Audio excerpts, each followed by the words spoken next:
아마 시민 여러분들께서도 다 기억하실 겁니다. 항상 여기 제일 앞에 앉으셔가지고 늘 호탕한 웃음으로 저희들도 기쁘게 해주셨고, 늘 만날 때마다 이 교수 막걸리 한 잔이라고 이렇게 말씀하셨던 낭만적이기도 했고요. 또 우리들에게는 아주 좋은 기억으로 남아있는 분이기도 하십니다.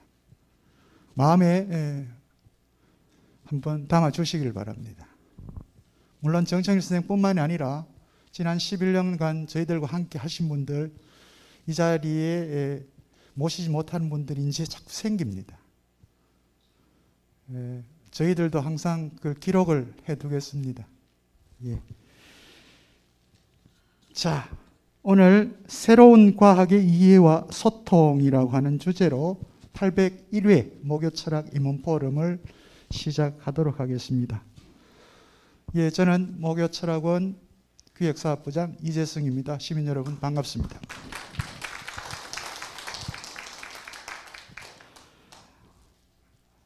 아마 저희 원장님께서 더 이렇게 마음이 다른 저희들보다도 더 마음이 불편하시지 않을까 싶습니다. 예, 제가 미리 말씀을 드렸습니다만 오늘부터 진행되는, 아마 내년에도 진행될 이 주제들이 이제는 시간적으로 물론 500년 전이지만 멀리 떨어져 있거나 우리하고 다른 생각을 했던 그런 사람이기보다는 정말 지금 현재 살고 있는 우리들과 그렇게 크게 다르지 않은 그런 생각을 했던 사상가들을 이제 만나게 됩니다. 가장 대표적인 오늘 주자로 우리는 프랜시스 베이컨을 이렇게 선택을 했고요. 그래서 오늘 새로운 과학의 이해와 소통이라고 하는 표현인데, 오늘 강연해 주실 진석용 교수님을 여러분들에게 소개를 드리겠습니다. 서울대학교 정치학과를 졸업하셨고요. 서울대학교 대학원에서 정치학과에서 석사 및 박사학위를 취득하셨습니다. 일본 구마모토 학원대학 교환교수, 그리고 미국 오하이오 주립대학 개건교수를 역임하셨고요. 한국정치학회 이사를 역임하셨습니다. 현재 대전대학교 정치외교학과 교수로 재직 중이십니다. 오늘 아마 주 강연 텍스트가 되겠죠. 신기관이라고 이렇게 알려져 있습니다만 노붐 오르가눔이라고 하는 텍스트입니다. 이 책을 번역을 하셨습니다. 2001년도 한길사에서 나와 있고요. 나남출판사에서도 내년에 만나게 될 토마스 홉스입니다. 홉스의 리바이어던도 우리 진석영 교수님께서 번역을 하셨습니다. 그리고 연 엘스터의 마르크스 이해하기라고 하는 책도 번역을 하셨고요. 작년에 아주 두터운 책입니다. 엘로이시어스 마티니치 홉스 리바이어던의 탄생이라고, 어떻게 보면 홉스 평전이라고 할 수 있는 책인데요. 저도 아주 재밌게 읽었던 기억이 납니다. 그 외 다수의 저서와 논문을 갖고 계십니다. 그래서 아마 프랜시스 베이컨과 관련해서는 다른 어떤 선생님들보다도 아주 해박한 전문적 지식과 그 이외에 다양한 풍부한 얘기들을 갖고 계시려 생각을 하고요. 여러분들이 갖고 계신 자료에 이미 그렇게 소개되어 있습니다. 진석용 교수님을 연단에 모시겠습니다. 자, 오늘은 여러분들과 함께 프랜시스 베이컨의 과학 철학에 대해서 생각해보는 시간을 갖도록 하겠습니다. 저희 세대나 여러분 세대가 이 그림에 익숙하지는 않겠지만 아마 여러분들의 자녀들이 개구장이 스머프라고 하는 TV 드라마 열심히 보는 것을 옆에서 아마 지켜보셨을 겁니다. 자, 스머프가 남산에 살고 있다고 누군가가 주장을 한다면 여러분들은 믿으시겠습니까? 믿기 전에 대부분의 사람들은 이렇게 질문할 것입니다. 너 어떻게 알았냐고. 남산에 스머프 사는 거 너 어떻게 알았니? 이렇게 묻겠죠. 자, 그에 대한 대답을 한번 들어보도록 하겠습니다. 하나님의 계시로 내가 알았다. 물론 이 증거만으로 믿을 사람이 혹시 있을지도 모르겠습니다. 그러나 상당수의 사람들은 이것으로는 증거가 될 수 없다고 생각하겠죠. 왜냐하면 믿지 않는 사람의 경우에는 하나님이 있는지 없는지도 확실치도 않고, 서로 하나님이 있다 하더라도 왜 유독 당신한테 그런 계시를 줬는지 그 증거도 확실치 않으니까. 자, 다음 증거로 계룡산 간바위 동자가 그렇게 말했다. 물론 계룡산 간바위 동자는 실존하는 존재입니다. 실존하는 인물이니까 하나님처럼 있는지 없는지 알 수 없는 것은 아니지만 이제 또 그런 질문을 하겠죠. 그런데 계룡산 간바위 동자가 그런 걸 어떻게 아느냐고 또 그렇게 질문을 하겠죠. 자, 그런 전설이 있다. 이 3번의 증거에도 우리는 쉽게 스머프의 존재를 믿을 수는 없을 겁니다.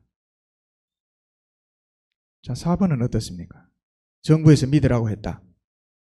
안 믿으면 애국자 아니다. 물론 요즘 가끔 이런 일이 가끔 있기는 있죠. 무슨 어떤 대형 사건, 사고 같은 게 생겼을 때 북한의 소행이니 아니니 하는 문제를 놓고 가끔 정부에서 국민들에게 믿으라고 요구하는 것들이 가끔 있기도 합니다만은 역시 이것도 충분한 증거가 되지는 못한다고 생각들을 하실 겁니다. 자, 그 다음 교수님께서 이렇게 말씀하셨다. 이 5번 정도에 내려오면 이 교수님이 어떤 교수님인가? 이 교수님 말이 믿을 만한가? 이제 그걸 생각을 하겠죠. 하버드 대학교 생물학과 교수다. 노벨 생물학상을 타신 분이다. 이 정도 설명을 덧붙이면 그러면 어디 한번 믿을 수 있을래나 이렇게 생각을 하실 겁니다. 자, 6번 신문에 났다. 이 많은 사람들이 아마 믿을 거예요. 물론 사람에 따라서 어느 신문에 났느냐를 따지는 사람도 있겠죠. 뭐 한겨레에 났나 조선일보에 났나 뭐 어디에 났는지를 따지는 사람이 혹시 있을지도 모르겠습니다만 뭐 워싱턴 포스트에 났다, 뉴욕 타임즈에 났다, 이러면 또 믿고 싶은 생각이 좀 들겠죠. 자, 그 다음 7번 국민들이 여론이 그렇다. 다른 사람 대부분 다 믿고 있다. 너 안 믿을래? 다른 사람 다 믿는데.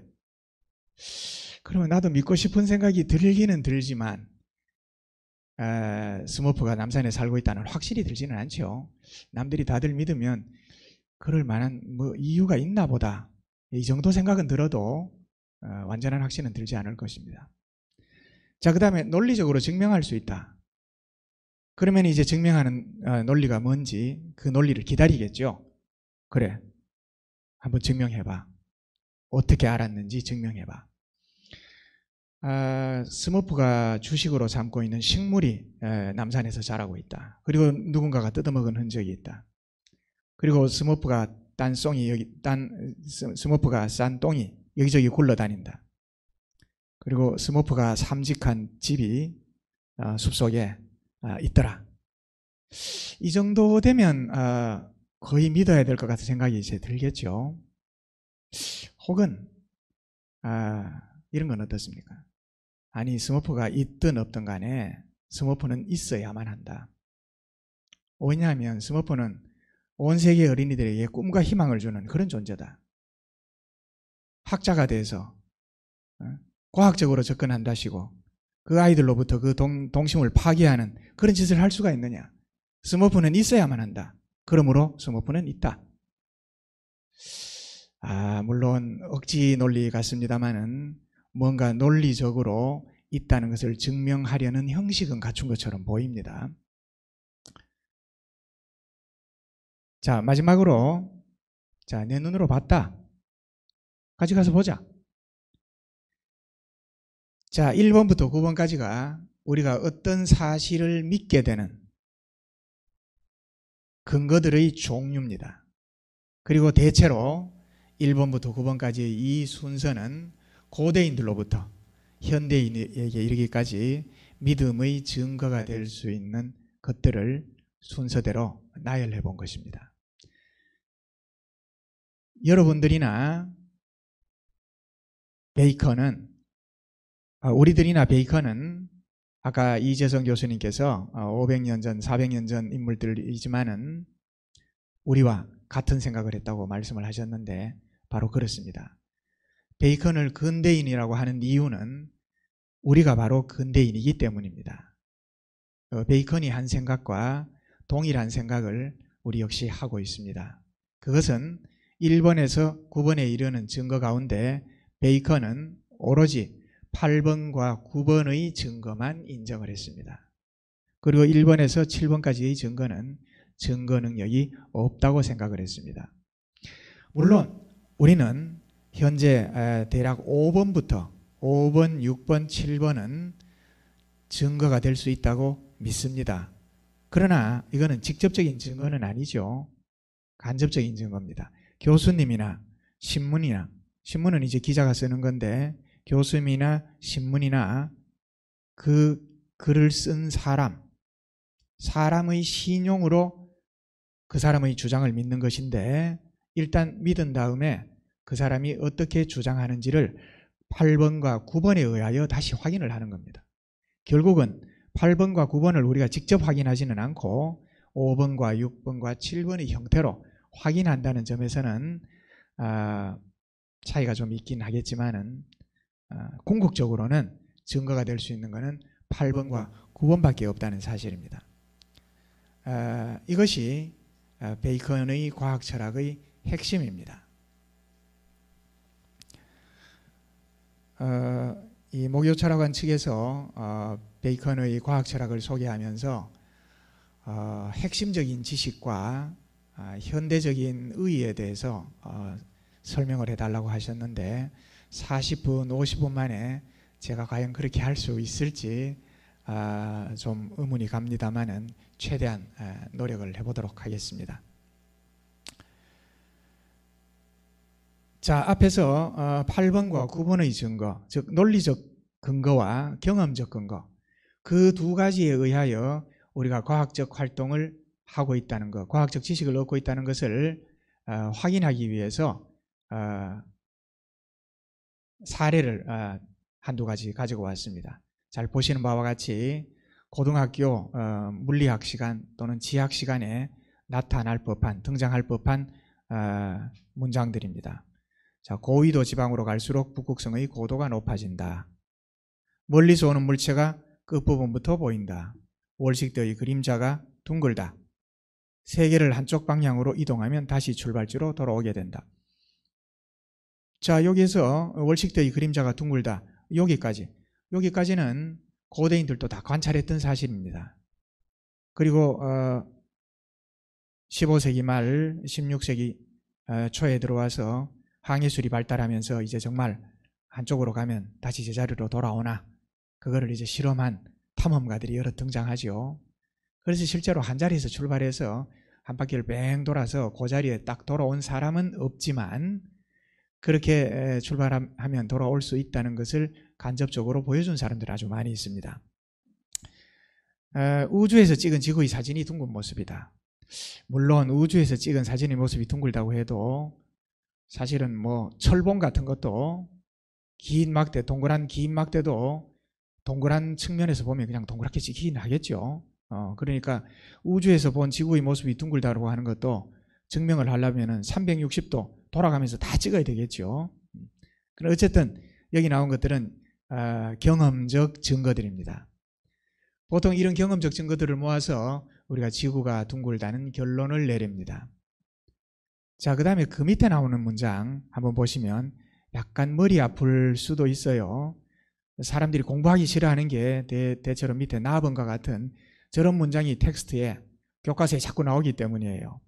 그래도 한번 분위기를 맛보기 위해서 한번 읽어보도록 하겠습니다.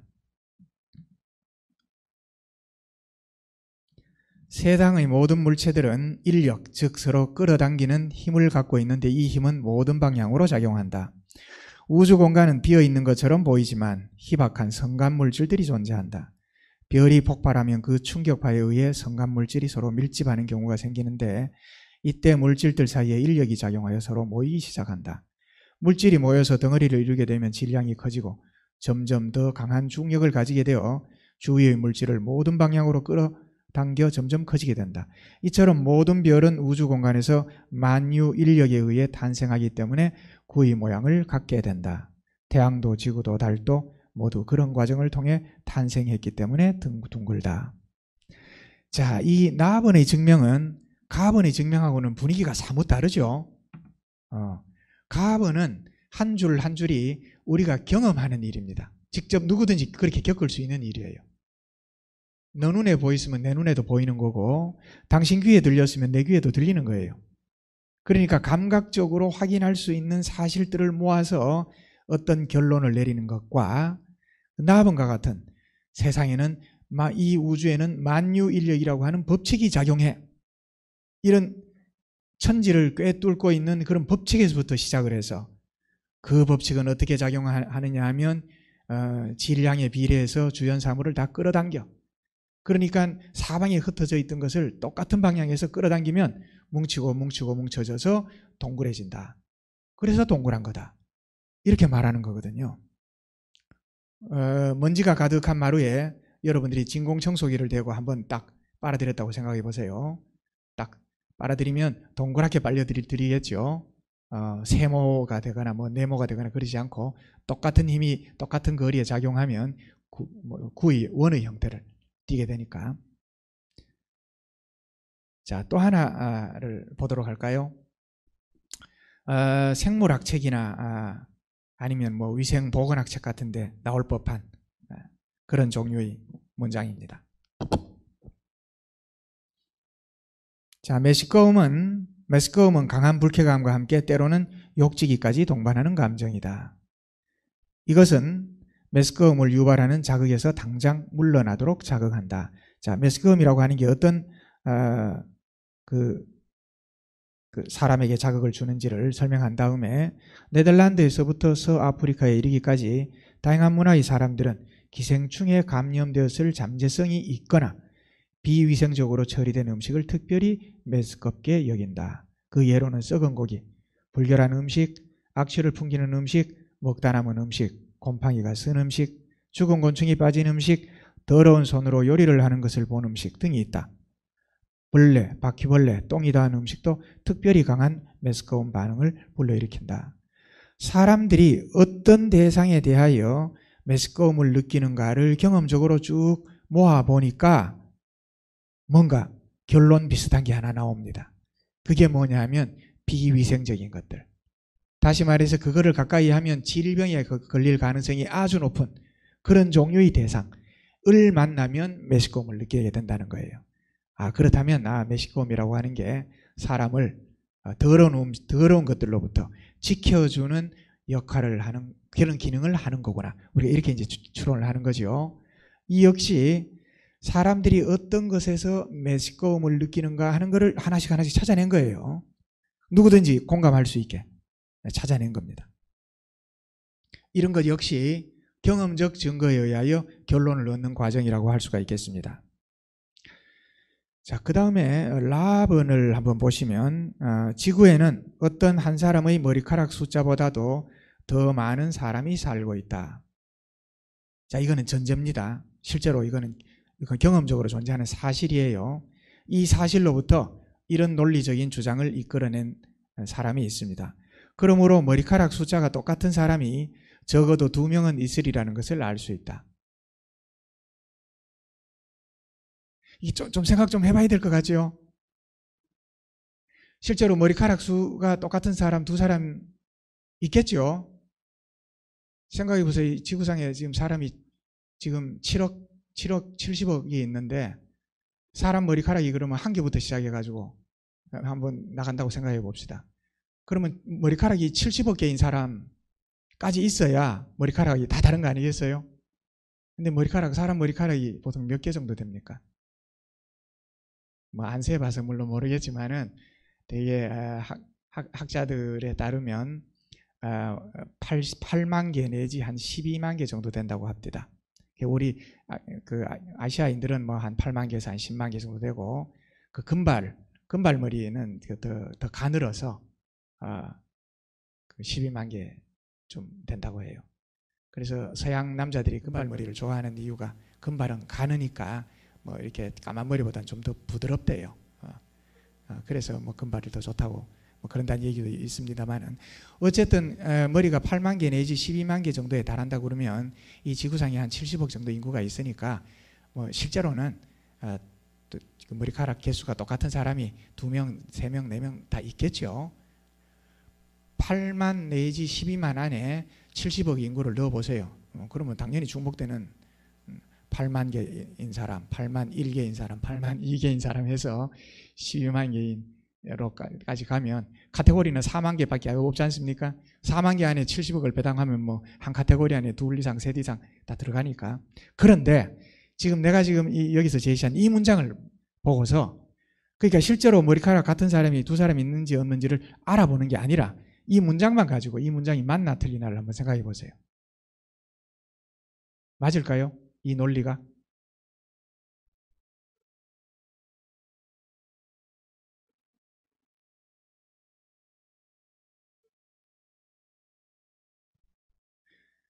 지구에 어떤 한 사람의 머리카락 숫자보다 더 많은 사람이 살고 있다.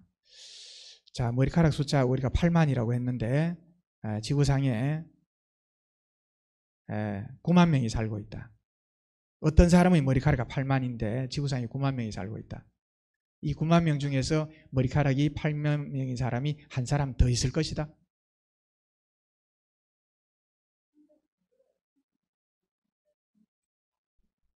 이거는 경험적인 문제가 아니라 논리적으로 분명히 있다.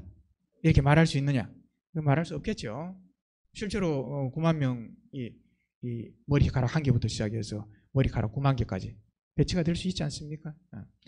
경험적으로는 우리가 머리카락이 같은 사람을 두 쌍 이상 찾을 수 있어요. 근데 그거는 확인한 이후의 일이고, 논리적으로 볼 때 지구상에 어떤 한 사람의 머리카락 숫자보다 더 많은 사람이 살고 있다는 사실만으로 머리카락이 같은 사람이 둘이 있으리라고는 말할 수가 없는 겁니다. 이렇게 우리가 논리적으로 사고를 하는 거예요. 그러니까 라본과 같은 경우는 논리적 증거에 의하여 우리가 결론을 내리려고 하는 태도를 취하는 겁니다. 실제로는 뭐 머리카락 수 같은 사람이 뭐 물론 많습니다. 자, 그래서 지금 이제 여러분들이 다시 고등학교 시절로 돌아가서 고등학교 과학 텍스트, 생물, 물리, 지학 텍스트에서나 보았던 그런 문장들을 여러분들이 조금 경험을 잠깐 했는데, 그래서 경험적 증거에 의해서만 진리를 받아들이려고 하는 그런 태도를 흔히 경험주의라고 하고, 그 다음에 이성적 증거, 우리가 논리적으로 사고를 했을 때 확실하다고 믿을만 할 때에 그걸 받아들일 수 있다는 그런 사고방식을 합리주의라고 합니다.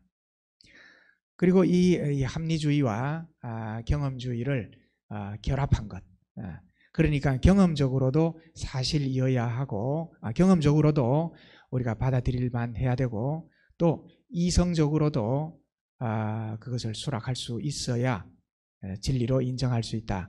이제 이것을 흔히 실증주의라고 하는데 약간 논의가 조금은 복잡합니다. 논의가 조금은 복잡하다는 말이 무슨 뜻인가 하면 해가 동쪽에서 뜬다. 우리 의심의 여지 없이 믿고 있죠. 그러면은 경험주의자들의 관점에서 보면 이 해가 동쪽에서 뜨는 경험이 수백만 년 동안 누적되어 왔습니다. 해가 동쪽에서 떴다는 것을 기록한 것이 언제부터인지는 모르지만은 뭐 기록된 것만 따진다 하더라도 예컨대 역사 시대를 뭐 BC 3000년 정도로 잡는다 하더라도 최소한 5000년 동안 해는 동쪽에서 떴습니다. 경험적 자료가 5000년 어치, 5000 곱하기 365일 어치의 경험적 자료가 있어요. 하지만 그렇게 경험적 자료가 많다고 해서 내일 반드시 동쪽에서 뜨리라는 보장은 없습니다. 떠봐야 알아요. 뜰 것 같지만 5000년 곱하기 365번 동안 떴는데 또 내일도 뭐 뜨겠지. 그러나 지구가 태양의 주위를 지구가 자전한다고 하는 이 원칙이 선언되면 틀림없이 내일 해가 동쪽에서 뜨리라고 말할 수가 있겠죠. 그러니까 해가 동쪽에서 뜬 경험적 자료도 있어야 되지만 지구가 자전한다고 하는 이 원리가 함께 밝혀졌을 때에 지구는 태양은 동쪽에서 뜬다고 하는 것을 우리가 진리로 받아들일 수 있다. 이제 그게 실증주의라고 이해를 할 수가 있겠습니다. 이제 과학 철학에 대한 논의를 하다 보면 그 증거가 뭐냐, 진리가 무엇이냐, 지식이 무엇이냐 이런 종류의 질문들을 이제 주고받다가 보면 그에 관련된 책을 읽다 보면 반드시 등장하는 약간 묵직한 철학 용어가 있습니다. 그게 바로 존재론, 인식론, 방법론 이런 종류의 용어들입니다. 갑자기 약간 어려워질 것 같은 느낌이 살짝 들죠. 존재론이라고 하는 것은 뭐냐 하면 이 세상에 무엇이 존재하는가 하는 질문입니다. 우리가 뭔가를 안다고 그럴 때 알기 전에 알미라고 하는 것은 대상이 있는 거 아니겠어요? 뭐를 아는데 나는 알아요. 이게 나는 간다 이런 거하고는 다르잖아요. 나는 간다 이런 거는 그냥 자동차 움직임을 나타내는 거지만 나는 안다 이거는 뭔가 뭐를 아는지 대상이 있어야 됩니다. 그러면 그런 대상이 알무의 대상이 되는 그 대상이라는 게 있는가 진짜로 우리가 뭔가를 안다고 하는데 알기 위해서는 알무의 대상이 먼저 있어야 되는 겁니다. 내가 여러분한테 여러분 아시겠습니까? 내가 이렇게 질문하면 선생님 뭐를요? 그럴 거 아닙니까? 그러면 내가 지금 드린 말씀을 아시겠냐고 뭐 그러든지 대상을 지적해야 되잖아요.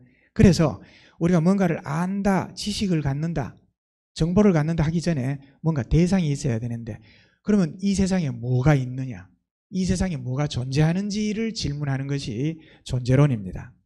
그러니까 이것은 일단은 출발점에 있어서는 가정입니다. 사유를 위한 가정입니다. 어떤 것이 존재한다고 믿고 존재한다고 했을 때 그 다음 그 존재를 그 다음 단계로 우리가 알 수 있는가 이 질문을 할 수 있지 않겠습니까?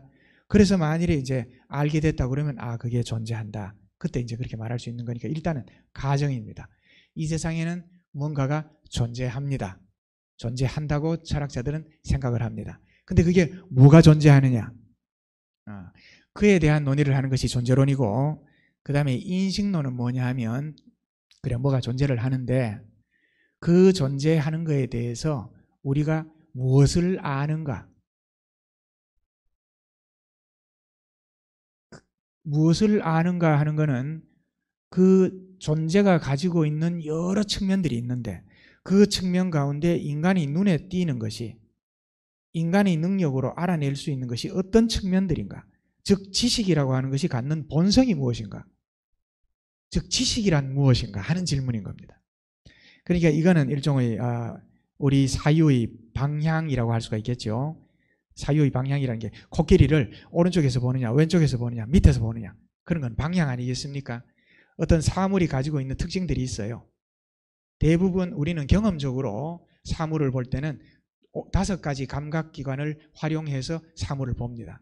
눈으로 본다든가 귀로 뭐 소리를 듣는다든가 뭐 촉감을 느낀다든가 그러니까 우리가 오감의 이 어떤 그 파악 방법으로 그 감지하는 방법으로 감지할 수 있는 것들은 우리에게 확실하게 느껴져요. 그런데 만일 이 오감으로 감지할 수 없는 것들은 뭔가 있다고 하더라도 간접적으로 아는 수밖에 없습니다. 예를 들면 자기장 같은 거 있잖아요.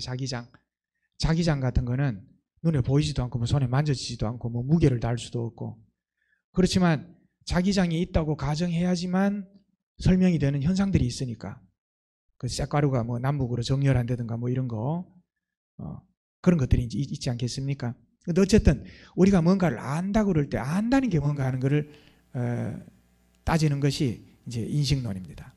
그러니까 이거는 사유의 지향, 사유가 어느 방향으로 향해 있는가 하는 것이고 그 다음 세 번째가 이제 방법론은 그래 대상이라는 게 뭐 존재를 하고 그 다음에 그것에 대해서 우리가 어떤 방향으로 시선을 맞춰서 혹은 후각, 촉각 이런 걸 맞춰서 혹은 인간이 정신적인 논리 능력을 발휘해서 딱 바라보게 되면 이러한 절차를 거쳐가지고 뭔가가 우리에게 보인다, 들린다, 또는 지식이 생긴다 하는 그 절차를 말하는 것이 방법론입니다.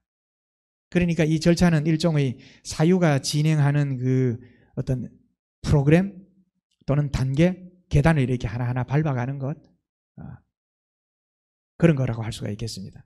그래서 비슷비슷하게 들리는 말인데 약간씩 이제 차이가 있는 그런 용어들입니다. 이 용어들을 이제 좀 알고 계시면은 이 분야의 책을 읽을 때 한결 수월하게 아실 수 있으리라고 생각이 됩니다.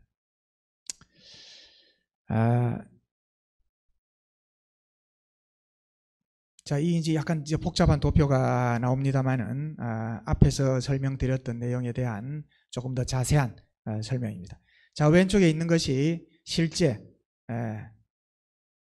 뭐 존재론이 이제 이야기하는 존재의 세계입니다. 흔히 영어로는 reality라고 하죠. reality, 존재의 세계. 이 존재의 세계가 본질적인 것이고, 이 존재의 세계는 보통 있는 그대로를 우리한테 보여주는 것이 아니라 이 존재의 세계가 보이는 겉모습이 있다.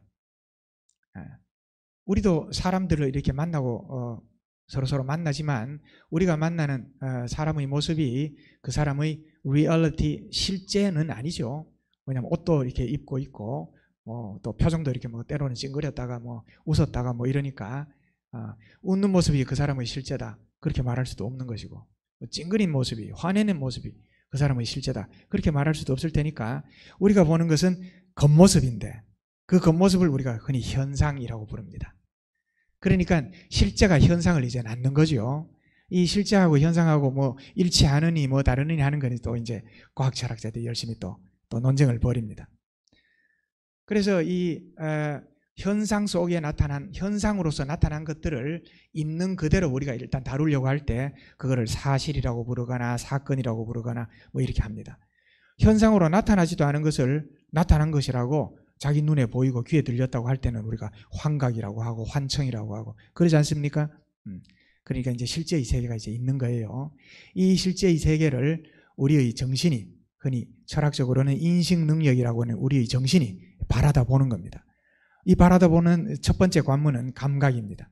이 감각의 내용은 뭐 지각이라든가 또 기억이라든가 상상, 사고, 뭐 관념 이런 여러 종류의 이제 사고 활동을 통해서 일단 감각적 경험들을 우리가 이제 우리 정신 속에 이제 저장을 하고 그 저장된 내용을 가지고 논리적으로 몇 개를 엮어서 우리가 판단을 내립니다.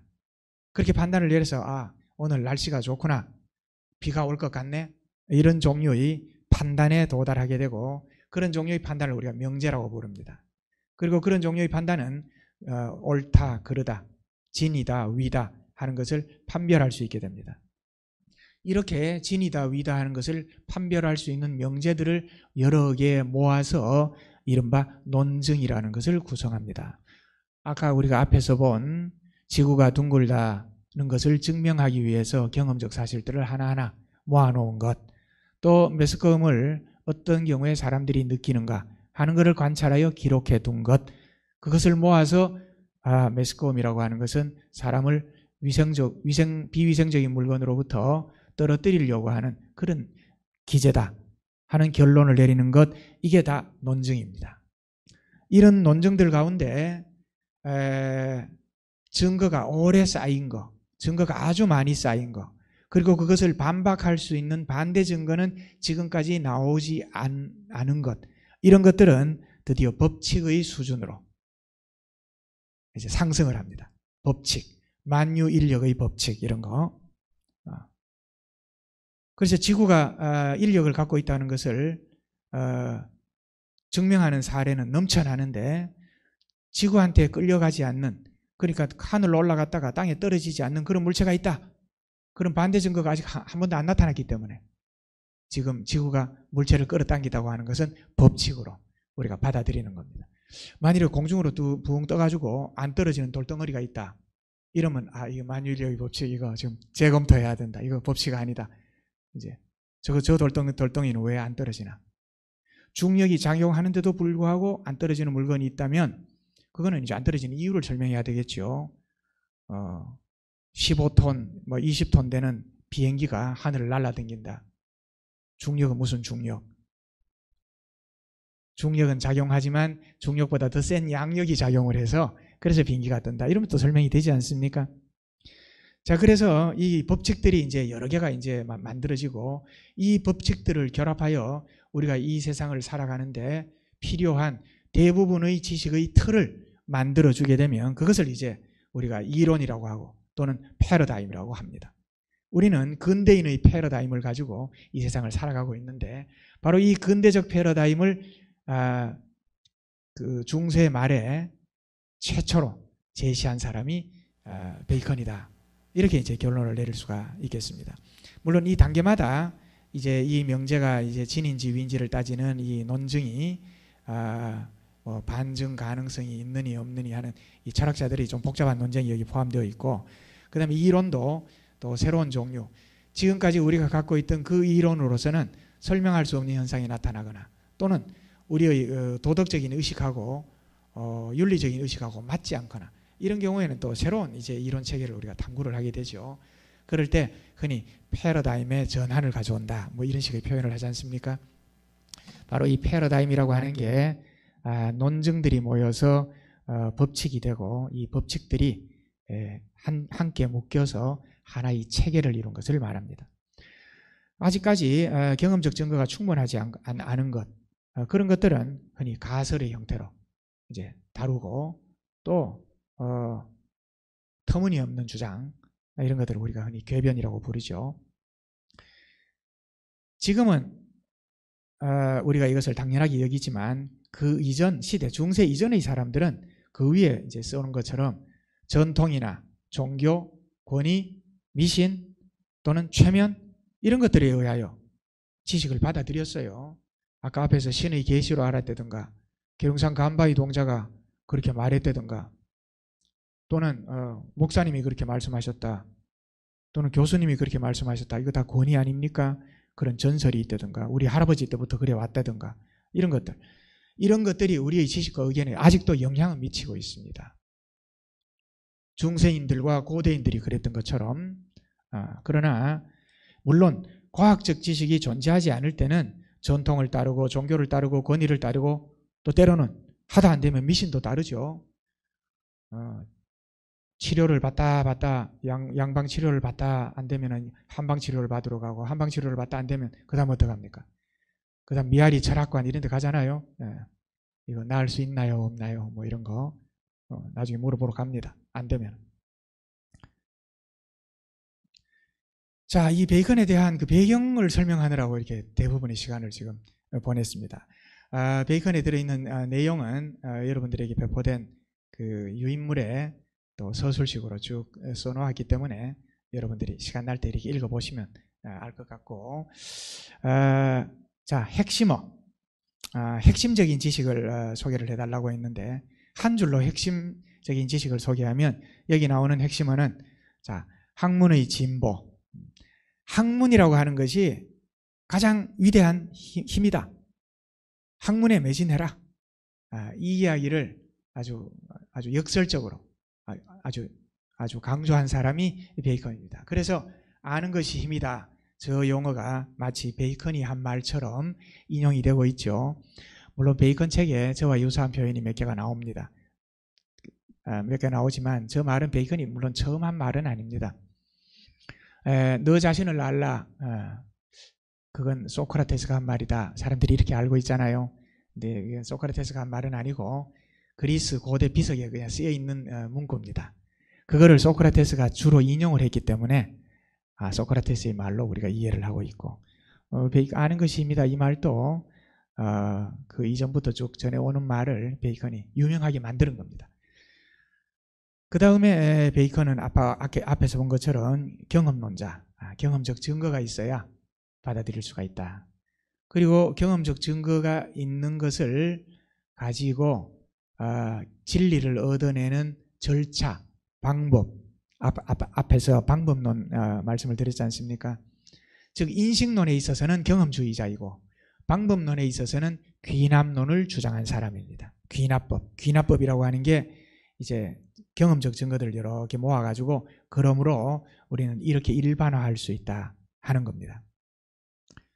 자, 그 다음에 이제 베이컨에서 일반적으로 가장 유명한 내용이 4가지 우상 이야기입니다. 종족의 우상부터 시작해서 이제 우상, 동굴의 우상, 시장의 우상, 극장의 우상하고 이제 우상 얘기 나오지 않습니까?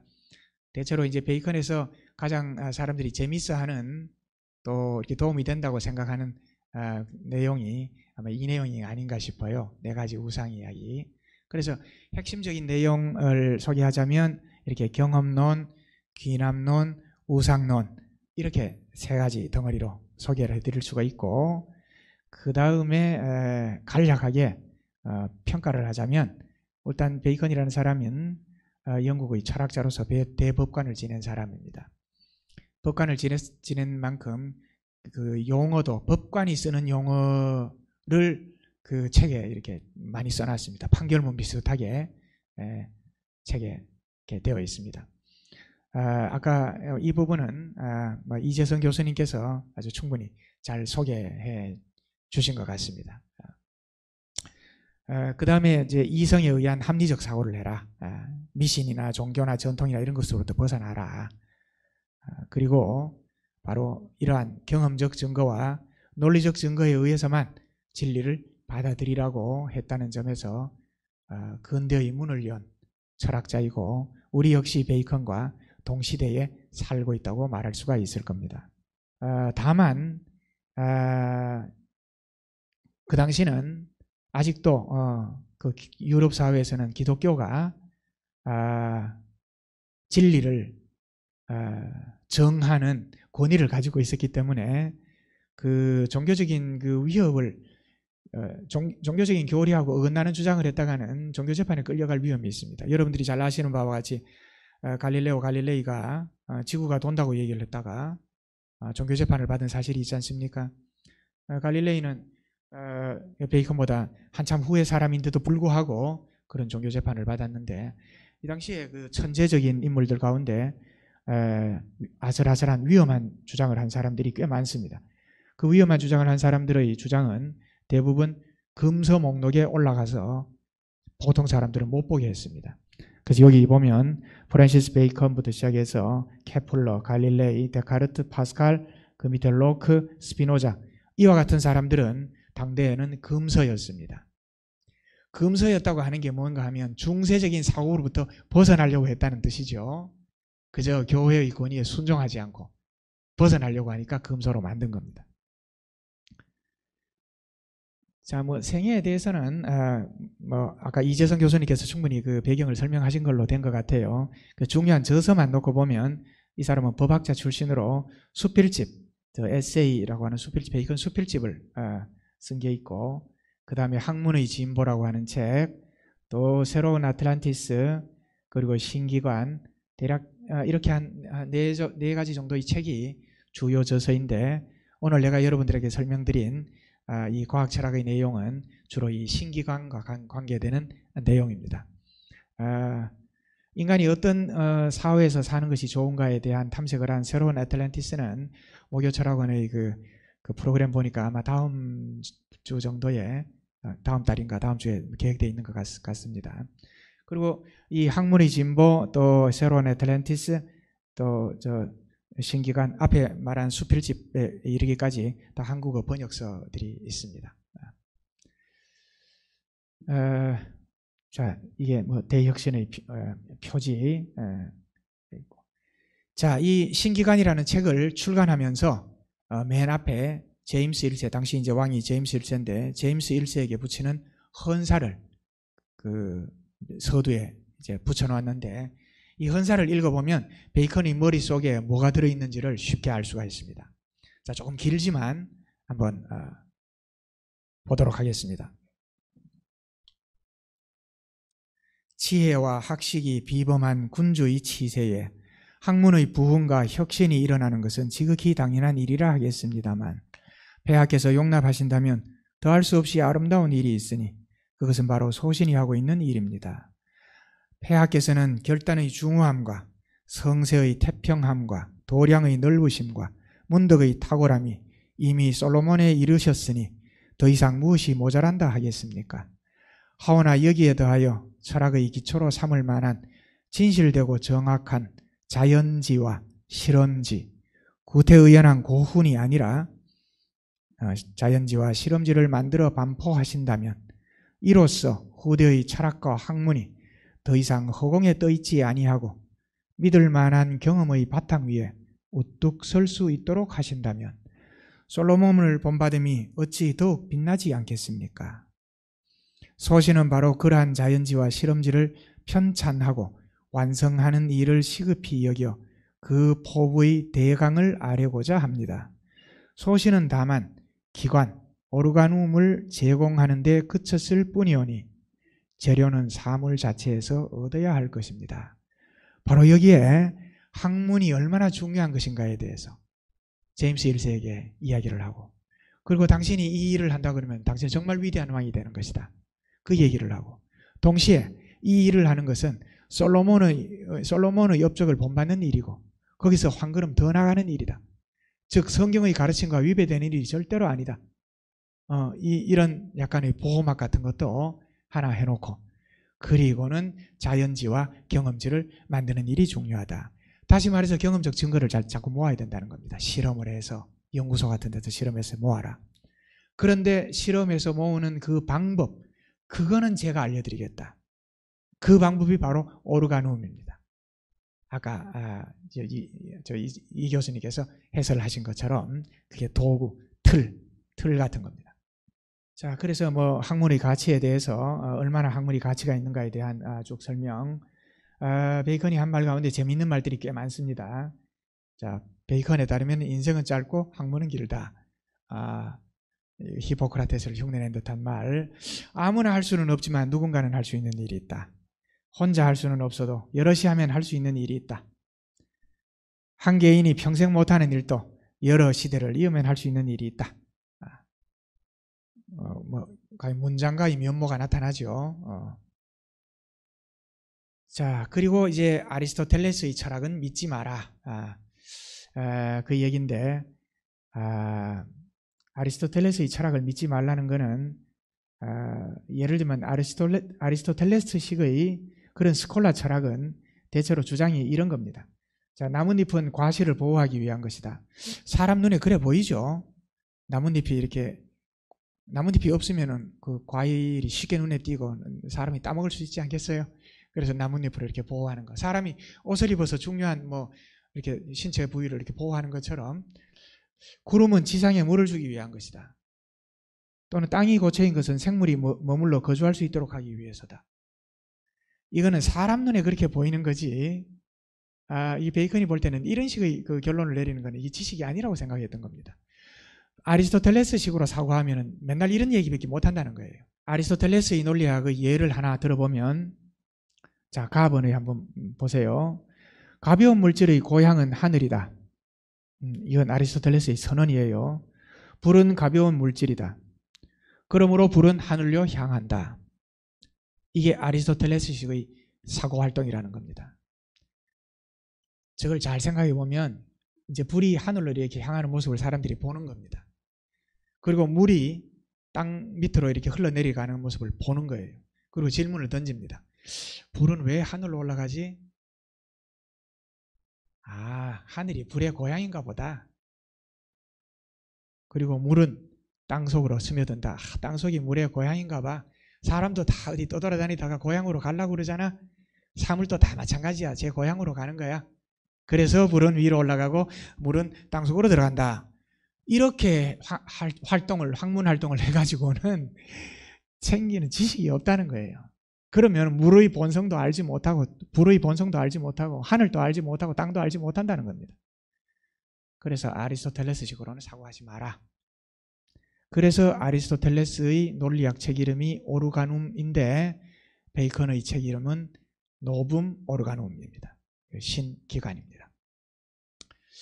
자, 그 다음은 이제 우상에 관한 이야기, 사람들이 보통 가장 재미있어하는 우상에 관한 이야기입니다. 동굴의 우상, 종족의 우상, 시장의 우상, 극장의 우상, 이런 건데 시간이 제법 지났기 때문에 그냥 간략하게만 말씀드리고 넘어가도록 하겠습니다. 자, 종족의 우상은 모든 인간들이 일반적으로 빠지기 쉬운 오류. 대부분의 인간들이 그런 성향을 갖고 있는데, 그건 뭐냐면 성급하게 일반화시키는 것. 또 감각 능력의 한계 안에서만 활동하는 것. 사람 눈에 보이지 않아도 존재하는 것들이 있죠. 눈에 보이지 않아도 존재하는 게 있습니다. 현미경으로 보면 보이는 거, 미생물 같은 거. 그거를 발견하기까지 꽤 긴 시간이 걸렸죠. 그 다음에 감정의 영향을 받아서 이제 선거철이 돼서 이제 뭐 대통령 선거 후보들이 나오는데, 후보들 저마다 자기가 될 거라고 믿죠. 자기가 되고 싶은 거예요. 그럼 될 거라고 믿는 거예요. 축구 같은 거 중계를 보면 우리나라하고 뭐 우루과이하고 축구를 한다 이러면 우리나라 아나운서들이 해볼 만하다 그러고 이제 이렇게 전망을 하죠. 자, 우리나라가 이겼으면 좋겠으니까 이길 수도 있다고 전망을 합니다. 우루과이 아나운서들은 그렇게 하지 않겠죠. 이거 뭐 한국은 굉장히 쉽게 이길 수 있는 상대입니다. 뭐 이렇게 이제 중계방송 하겠죠. 사람이 빠지기 쉬운 성급한 일반화. 요즘은 그 일반화를 통계적으로 자꾸 하니까 사람이 쏟기가 쉬워요. 통계를 들이밀 때 좀 주의를 해야 됩니다. 2020년 기준으로 2020년 1월 1일부터 2020년 12월 31일까지 대구 시민 중에서 사망한 사람, 대구 시민이 얼마, 한 200만 됩니까? 얼마나 됩니까? 240만이에요. 230만 중에서 죽은 사람 숫자, 사망자 숫자 뭐 통계가 있는지 모르겠습니다만 사망자, 사망률 하고 2020년 1월 1일부터 2020년 12월 31일까지 즉 1년 동안 육군 50만 육군 중에서 죽은 사람 숫자하고 비율을 따지면 어디가 비율이 높을까요? 대구가 높을까요? 육군이 높을까요? 대구가 훨씬 높겠죠? 대구가 훨씬 높을 겁니다. 그러면 대구에 사는 것보다 육군에 입대하는 것이 안전하다. 그렇지 않을까요? 사망률이 육군이 훨씬 낮잖아요? 어때요?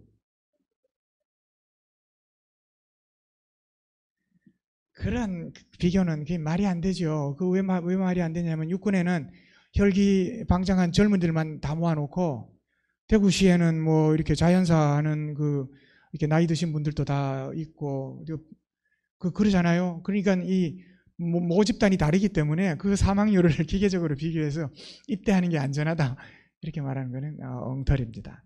엉터리 통계 같은 거 통계를 들이밀면 사람들이 이렇게 쉽게 믿는데 주의를 해야 된다. 자, 그 다음에 이제 개인적인 편견들. 이거는 모든 인간이 가지고 있는 그 오류라기보다는 개개인에 따라서 다른 것. 흔히 이성계와 무학대사 얘기를 많이 예로 들지 않습니까? 부처 눈에는 부처만 보이고 돼지 눈에는 돼지만 보인다고.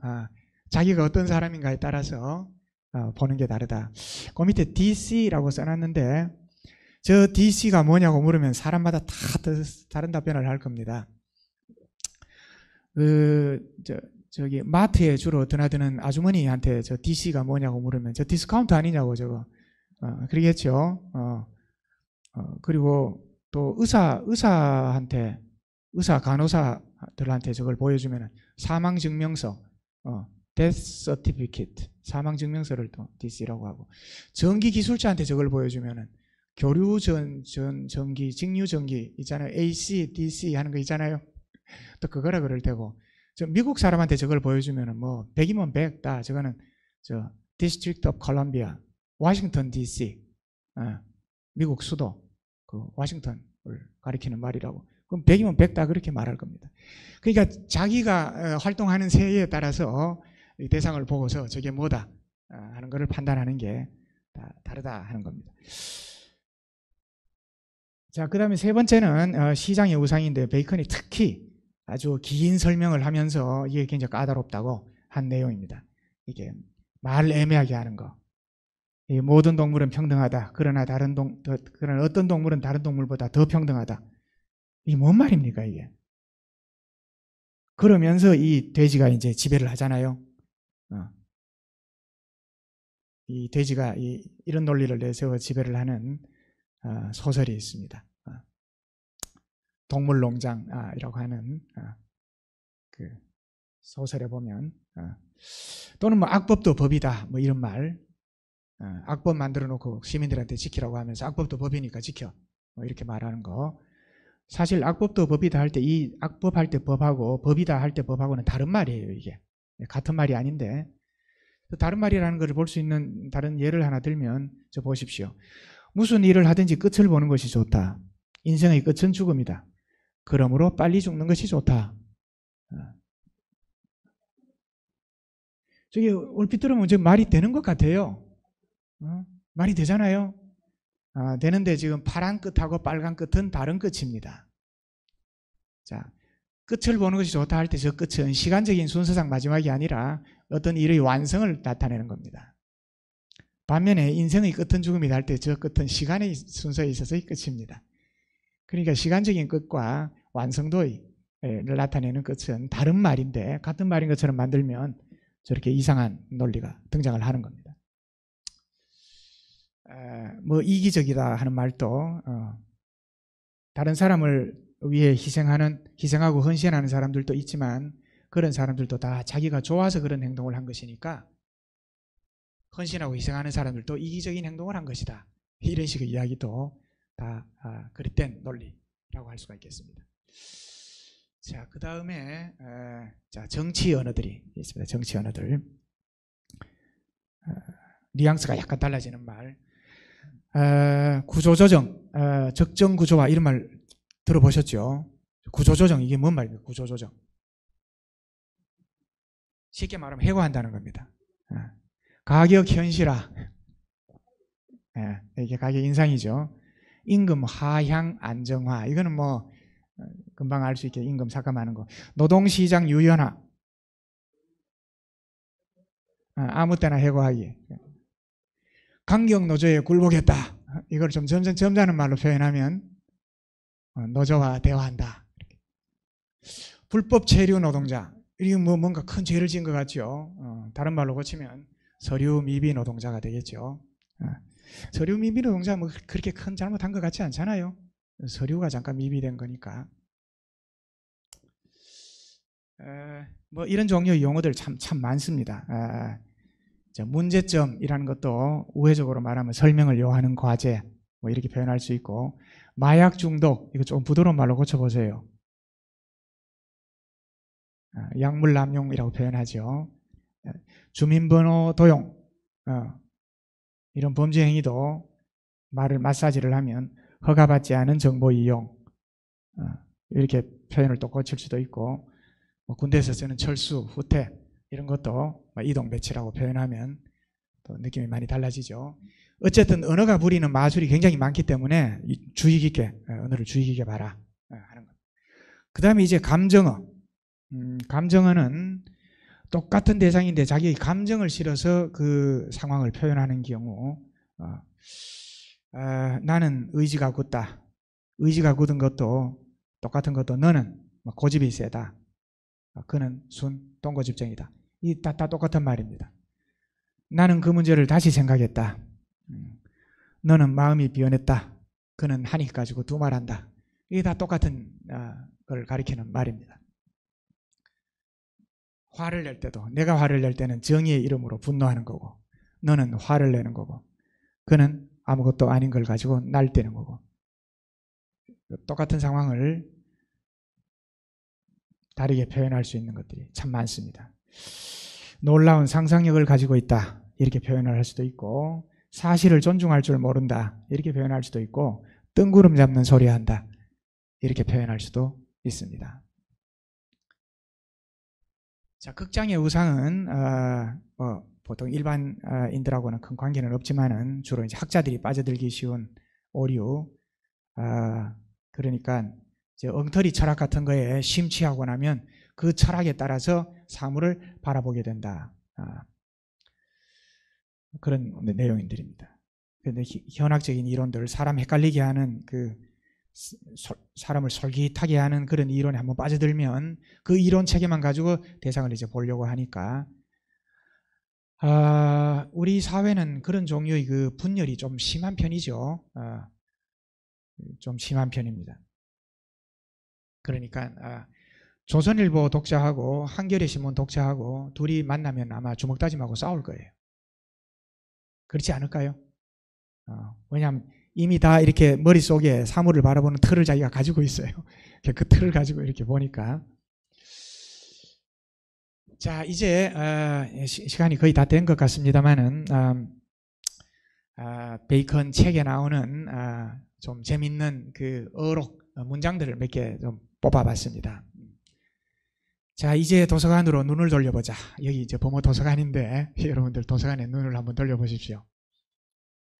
시야에 들어오는 책이 엄청난 것을 보고서 감탄하는 사람이 있다면 그런 사람들은 그 많은 책의 재료와 내용을 주의 있게 살펴보기를 권한다. 그러면 벌어졌던 입이 다물어지고 대신 불평이 나오고야 말 것이다. 어찌하여 같은 이야기를 끝없이 반복하는가? 똑같은 일을 하고 똑같은 것을 말한 사람이 어찌하여 이다지도 많은가? 하고 말이다. 종류가 많은 것에 감탄하던 사람이 이번에는 재료가 어떻게 빈약한가를 보고는 인간이 지금까지 전심전력으로 연구하였다는 것이 고작 이것이란 말인가 하고 놀라게 될 것이다. 고대의 유물과 학자들로부터의 인용은 이제 그만하자. 논쟁과 상충하는 의견들을 소개하는 것도 이제 그만하자. 이 모든 것은 요컨대 무난하기일 뿐이다.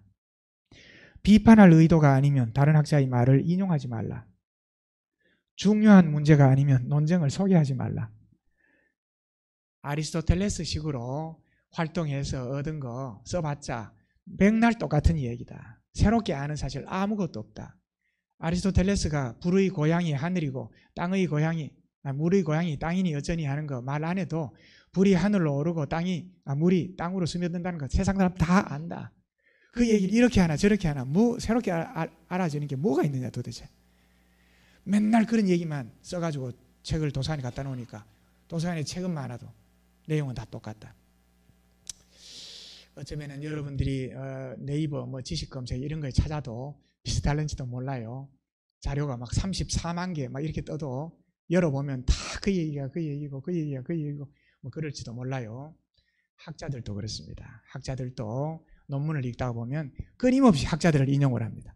이 사람 이야기 인용했다, 저 사람 얘기했다, 정신없이 인용을 해요. 새로운 얘기는 없어요. 그래서 이 문헌학은 이제 그만하자는 얘기를 보면서 나도 과거에 30년 동안 학문활동을 해왔습니다만 나 자신도 좀 반성을 했어요. 여러 유명한 학자들 자꾸 끌어들여가지고 베이컨은 뭐라고 말했다느니 토마스 홉스는 뭐라고 말했고 칼 마르크스는 뭐라고 말했고 내가 읽은 책에 있는 내용 그럴듯한 거 찾아내가지고 다 거기 권위에 기대서 거기다 권위에 기해서 하는 말 아닙니까? 내가 여러분들한테 학문 중요합니다.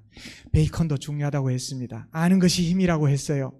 내가 이렇게 말하면 베이컨의 권위에 기대서 베이컨을 여러분들에게 내 말을 전하려고 하는 겁니다. 베이컨은 그러지 말라고 그랬는데 권위에 기대지 말라고 했는데 근데 그래도 30년 동안 권위에 기대서 많은 활동을 해왔습니다. 자, 그래서 결론적으로 베이컨이 우리들에게 하는 현대적인 당부, 여러분들께 다음과 같은 요구를 하더라도 결코 부당한 일은 아니라고 믿는다. 즉 여기에서 서술한 내용에 대하여 특히 학문과 지식의 부흥이라는 위대한 일에 관하여 혹은 자신의 생각으로 혹은 대중의 권위에 기대어 혹은 현재 법률처럼 행세하고 있는 논증의 형식으로 어떤 판정을 내리거나 평가를 하고자 할 경우에는 제발 건성으로 하지 말고 대상을 철저히 규명한 다음 그렇게 해달라는 것이다. 완전한 지식을 얻고 싶거든 우리가 여기에서 제시한 길로 조금이라도 직접 나아가 보라는 것이다. 경험에 의해 명백하게 드러나는 자연의 섬세함을 직접 느껴보라는 것이다. 그리고 마지막으로 정신에 깊이 뿌리 박혀 있는 악습을 적당한 시기에 고쳐달라는 것이다. 그렇게 하여 자기가 자신의 주인이 되기 시작한 후에야 비로소 어떤 판단이라도 내려달라는 것이다. 자, 자기가 자신의 주인이 되자. 그리고 경험적 증거와 논리적 증거가 없을 때는 받아들이지 말자. 이것이 베이컨이 우리들에게 해주는 이야기라고 생각이 됩니다. 그래서 현대의 과학은 물론 베이컨이 제안한 그런 길로 이렇게 진행이 되고 있고 이렇게 과학적 지식을 우리가 이런 절차를 통해서 이제 얻는데, 여기에서 베이컨은 자, 인간의 심리와 경험과 언어, 학설 이런 거에 대해서 철저히 반성을 하고 우리 머릿속에 들어있는 편견을 제거를 한 다음에 진리를 추구하라고 우리들에게 알려주고 있습니다. 제 강의는 여기서 마치도록 하고, 이제 남은 시간 동안 혹시 질문이 있으면 함께 질문을 놓고 대화를 하도록 하겠습니다. 예, 2부 토론 진행하도록 하겠습니다.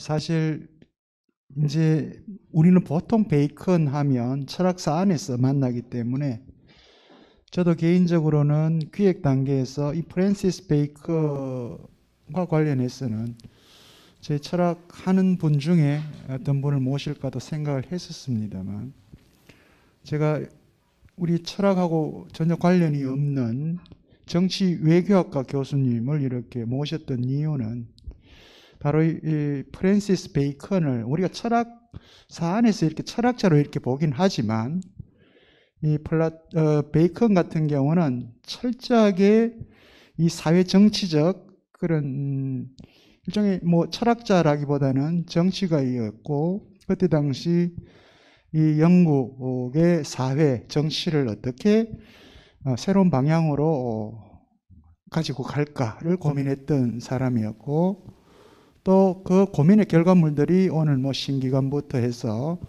애틀란티스까지 이렇게 등장을 하게 되기 때문에, 아마 그 부분에서는 오늘 우리 진석용 교수님께서 다른 어떤 철학 교수들보다도 탁월하게 베이컨에 대해서 여러분들에게 소개를 해주신 것 같고요. 무엇보다도 여러분들이 쉽게 이해할 수 있도록 그 어려운 철학적 개념들을 설명을 해 주셨던 것 같아요. 혹시라도 오늘 들으신 것 중에 특히나 이 4개의 우상, 그리고 특히 현대사회에서 매스미디어가 발달하고 언론, 여론 등등이 여러분 개개인들의 의견을 왜곡시키고 하는, 요즘 가짜뉴스가 판을 치잖아요. 그죠? 아까 시장의 우상 들으셨는데, 바로 이제 언어의 문제입니다. 이런 것들도 제대로 한번 여러분들이 이해를 하고 가시면 여러분들이 보는 대한민국의 현실, 세상도 지금과는 다른 방식으로 보일 겁니다. 지금은 어떤 특정 언론이나 여론에 호도돼서 나는 세상을 봤던 건 아닌가 라고 하는 것들을, 시장의 우상을 제대로 이해함으로써, 그리고 부끄럽지만 저희 같은 철학 공부를 학문을 하는 사람들 입장에서 보면 또 이 극장의 우상이 있는 거죠. 선생님께서도 30년 동안 그렇게 해오셨다고 하지만 저도 마찬가지입니다. 이래저런 유명 교수들의 논문 책, 그걸 읽거나 보고 나면 메모했다가 제 논문을 쓸 때 그 권위를 사용을 하게 되고요. 마치 결론에는 나의 글인 것처럼 이야기하지만 전부 남의 얘기 요약한 정도 수준을 논문이라고 내고 있는 게 저희 학문하는 사람들의 수준입니다. 이제 자기 글을 써야 되는데, 아직 우리 한국 사회에서 이 교수라고 하는 집단, 그룹 내의 이 지식인들의 모습은 제가 생각하는데 참 초라하기 짝이 없습니다. 자기 글을 쓰지를 못하고 여전히 수입상 정도에 머물러 있는, 가끔 한 번씩 자기 글을 쓰시는 분들 이렇게 제 철학 영역에서도 이렇게 나오는 거 보면 저 자신 부끄럽기도 하고 한데, 오늘 극장의 우상을 통해서 다시 한 번 더 저 자신도 반성하게 되는 것 같기도 하고요. 어쨌든 프랜시스 베이컨이 여러분한테 이 신기관이라고 하는 텍스트를 통해서 얘기하고자 했던 부분들을 그 짧은 시간에 아주 명료하게 여러분들에게 설명해 주셨습니다. 그럼에도 불구하고 여러분들이 또 갖고 계신 의문점도 있을 것 같고요. 제가 아까 모두에 여러분들에게 프랜시스 베이컨에 대해서 적어도 1620년 이후, 이 나이 든 이후에 이런 멋진 책들을 쓰기 전까지, 그러니까 모든 권력으로부터 혹은 사회적 지위로부터 물러난 이후에 이제 이런 글들을 생산했는데, 그 이전까지는 이 글 속에서 보여지는 프랜시스 베이컨의 명성이 전혀 보이지 않는 아주 부도덕하고 비도덕적이고 기회주의적인 그런 또 삶을 살았던 사람이거든요. 우리의 현재 모습도 그럴 수 있다라는 거죠. 우리의 현재 모습들도. 그것이 정당화되느냐 안 되느냐는 우리 후대의 얘기겠습니다만, 그건 뭐 비단 프랜시스 베이컨 뿐이었겠습니까? 우리 조선에서도 그랬고 지금도 여전히 그렇고요. 그래서 그런 개인의 삶을 뭐 여기서 이렇다 저렇다 평가할 수 있는 부분은 아닌 것 같고, 일단 텍스트라고 하는 것들 통해서 학문적으로 베이컨이 주장했던 것, 그거는 바로 시대적 상황이었던 것 같습니다. 여러분들도 지금 쭉 이렇게 내려오시면서 르네상스 이후 유럽을 지배했던 하나의 새로운 권력들이 등장하죠. 그죠? 혹시 캐치하셨는지 모르겠습니다. 새로운 그룹 혹은 권력들이 드러나는데, 사실은 왕도 아니고 귀족도 아니고 누구였습니까? 상인들입니다. 상인들. 그러니까 다른 말로 하면 돈이 지배하는 시대가 도래한 게 500년 전 이때입니다. 베이컨 시대. 이때 베이컨이 살았던 이 시기에 엘리자베스 여왕이 죽었던 1603년이면 런던은 유럽에서 두 번째 도시가 됩니다. 파리 다음으로. 그만큼 강성했던 곳이죠. 거기서 또 실제 모든 것들 다 누렸던 베이컨이었고요. 부귀 영화를 젊은 시절에 다 누렸습니다.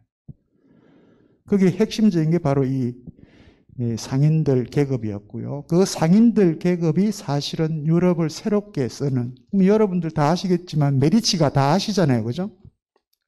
상인들. 그래서 오늘 그런 이제 역사적 백그라운드가 있다라고 하는 것을 한번 보시고요. 다음에 우리가 하게 될 데카르트 역시 그 이유는 이제 다 마찬가지입니다. 그 배경이, 우리가 지금은 그것을 자본주의라고 표현하기도 하고요. 그 자본주의를 이끌어가는 추동 동력으로 우리는 신자유주의, 시장주의 이런 표현도 쓰긴 하는데, 바로 그러한 근본적인 근거들이 일어났던 시기입니다. 이 시기가.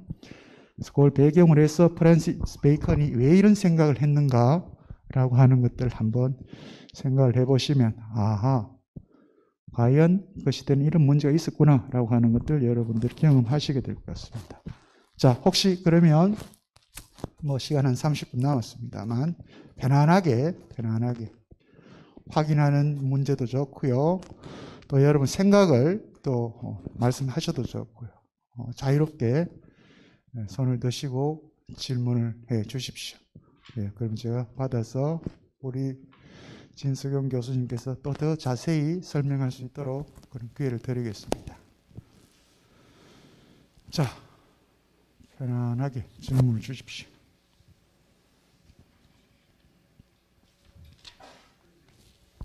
예, 우리 선생님. 예, 교수님 강의 감사드립니다.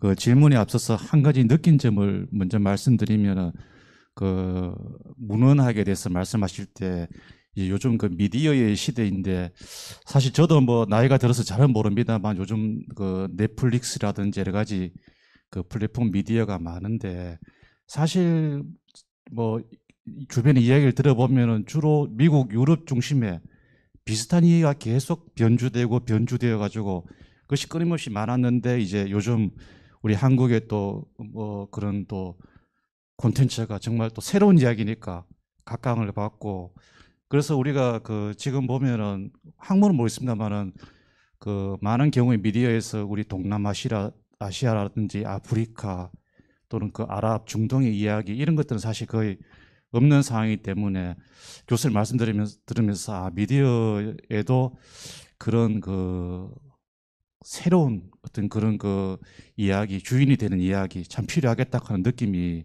들었습니다. 질문을 드리면은 맹 비슷한 질문인데 그 우리가 베이컨 시대보다도 500년 그 이제 뒤에 살면서 그 사이에 엄청나게 과학이 발전했고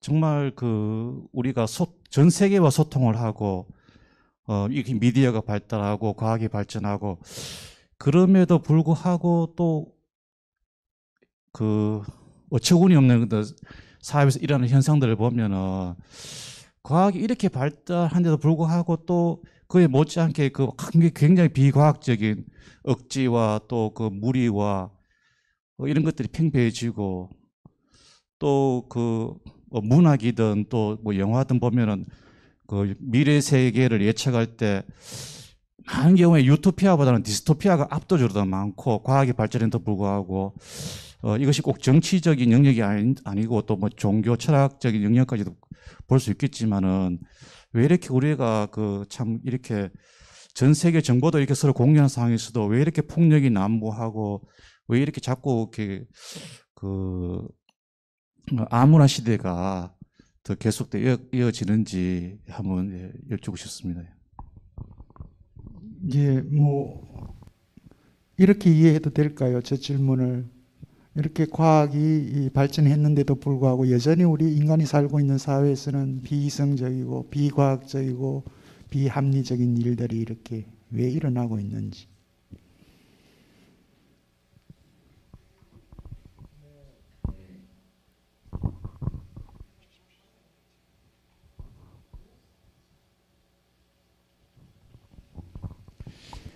네, 이 베이컨의 철학과 직접 관계 있는 문제는 아닌 것 같습니다만은, 그리고 제가 이 문제에 대한 대답을 어떻게 정확히 알고 있겠습니까?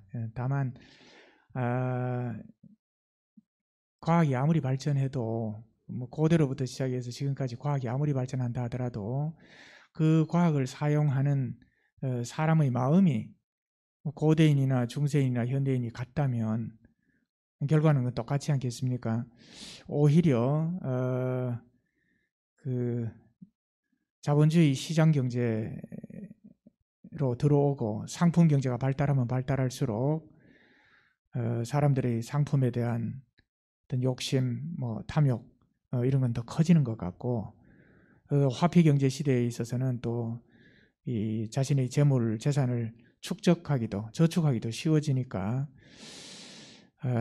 그래서 사람의 마음이 현대로 올수록 더욱더 그 탐욕스러워졌는지 어떤지는 모르겠지만, 탐욕을 가진 사람이 그 탐욕을 그 부리기 쉬운 환경으로 만들어져 있는 게 아닌가, 뭐 그런 생각이 듭니다. 그래서 과학의 발전과 또 인간의 뭐 도덕성이나 또 윤리나 또 세상을 살아가는 자세, 이런 것과는 이게 별개의 문제가 아닌가 하는 생각이 듭니다.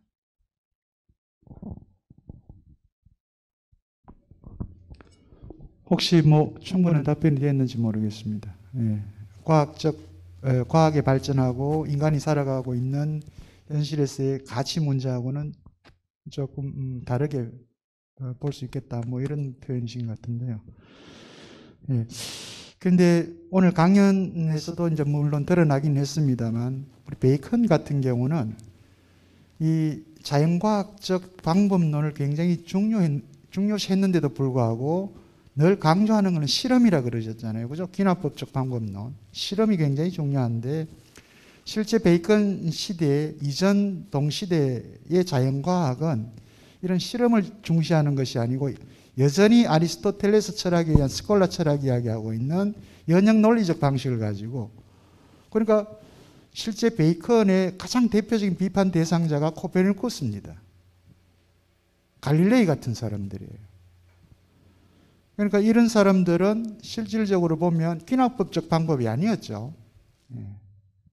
연역 논리적 방식으로 어떤 특정한 이론을 전제하고 그다음 그 이론에 따라서 추론해내는 방식으로 하나의 과학적 가설을 제시했던 사람들이기 때문에, 사실 당시의 자연과학자들은 그런 의미에서는 이 베이컨한테는 비판을 받았습니다. 베이컨이 이야기하는 자연과학적 인식은, 제가 그래서 왜 베이컨이 우리 동시대인인가라고 표현했냐면, 철저하게 그 자연과학적 인식은 기술적으로 새로운 것을 발명하는데 유용한가 유용하지 않은가, 그걸 기준으로 삼았습니다.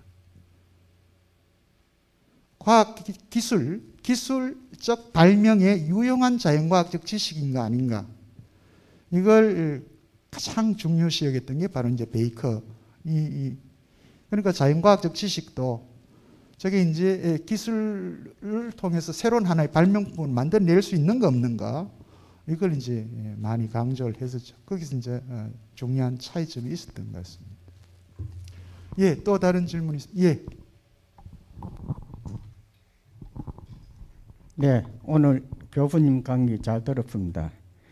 이 강의 본하고 조금 벗어난 질문이 되는지 모르겠습니다만, 프란시스 베이컨이 1620년대 쓴 글들이 지금도 많이 통용된다고 봅니다. 제 생각에는. 그런데 현재 우리나라의 권력 구조상 보면 대의민주주의 국가인데, 민주주의 주된 것을 따르지 않고 힘의 논리로서, 숫자의 논리로서 사회주의 의식으로 정치를 하는 것 같은데, 교수님은 정외과 교수님이시니까 현존 우리나라의 정치 모습은 교수님이 보시는 관점은 어떠신지 간략히 부탁드리겠습니다.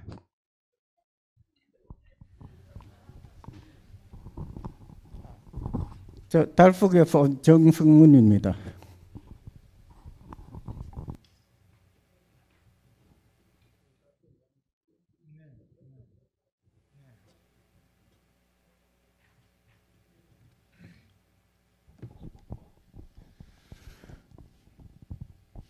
네, 베이컨과 직접 뭐 관계는 없지만은 저도 정치학자로서 한국사에서 30년 이상 공부를 하고 또 현실을 바라보고 학생들을 가르치고 하면서 제가 가지고 있는 정치적 견해를 말씀을 드리자면, 우리 헌법에 모든 국민은 행복을 추구할 권리가 있다 하는 조항이 있습니다. 이른바 행복 추구권이죠. 이제 행복을 추구할 권리가 있는데, 행복을 추구하기 위한 기본 조건은 국가가 국민에게 이제 제공을 하는 겁니다. 기본 조건은 국민에게 제공하고, 그 기본 조건 위에서 국민들이 저마다 자기의 행복을 추구하는 겁니다. 자, 여기서 행복 추구권이지 행복권은 아닙니다. 그러니까 사람마다 자기가 행복할 권리가 있는 건 아니에요. 행복을 추구할 권리가 있습니다. 행복할 권리가 있다는 것과 행복을 추구할 권리가 있다는 것은 다른 말인데, 행복할 권리가 있다고 하게 되면 다른 사람이 자기를 행복하게 해줄 의무가 생기는 거예요. 근데 행복을 추구할 권리가 있다고 그러면 본인이 행복을 추구하는 것을 다른 사람이 방해하지 않을 의무가 있는 거예요. 그러니까 가만히 있으면 돼. 모든 사람은 다른 사람에 대해서 그냥 가만히 있으면 행복을 추구할 권리를 인정하는 거예요. 그런데 행복을 추구하기 위해서는 몇 가지 기본적인 조건들이 필요합니다. 그 기본 조건이 뭐냐 하면, 한쪽 축으로는 사회 내에 질서가 있어야 됩니다. 도둑이나 강도나 무슨 이런 것들로부터 지켜야 되니까 한쪽엔 질서가 있어야 되고, 또 다른 한쪽으로는 어느 누구로부터도 간섭받지 않고 자기 스스로 삶의 방향을 정할 수 있는 자기 결정권이 있어야 됩니다. 그 다음 또 다른 한쪽 축으로는 자기의 능력에 따라서 노력을 하고, 그 노력한 만큼 대가를 받는 그 시스템이 마련되어 있어야 됩니다. 노력한 만큼 더 대가를 받을 수 있는 그 시스템이 마련되어 있어야 되고, 그 다음 또 다른 한 축으로는 이 모든 것에서 불구하고 나와 다른 사람과의 삶의 질이 너무 크게 차이가 나면 안 됩니다. 그러니까 어느 정도 평등하게, 한 공동체 내에서 살고 있는 사람은 어느 정도 평등하게 살아야 된다고 하는 그 축이 있습니다. 이 네 개의 기본 개념을 놓고 사람마다 가중치가 다릅니다. 거기서 중요하게 여기는 게 다 달라요. 자기 스스로 결정해서 뭔가를 이렇게 이룩할 수 있다고 생각하는 사람은 질서보다는 자유 쪽에 무게를 두고 간섭하지 마라. 제발 아무것도 간섭하지 마라. 이런 생각을 하는 것이고, 또 내가 노력한 만큼 벌어서 내가 알아서 살 테니까 정부에서 신경 쓰지 마라. 이런 태도를 취하는 사람도 있는 반면에 또 그 반대로 나의 그 최소 생계를 국가가 좀 보장했으면 좋겠다.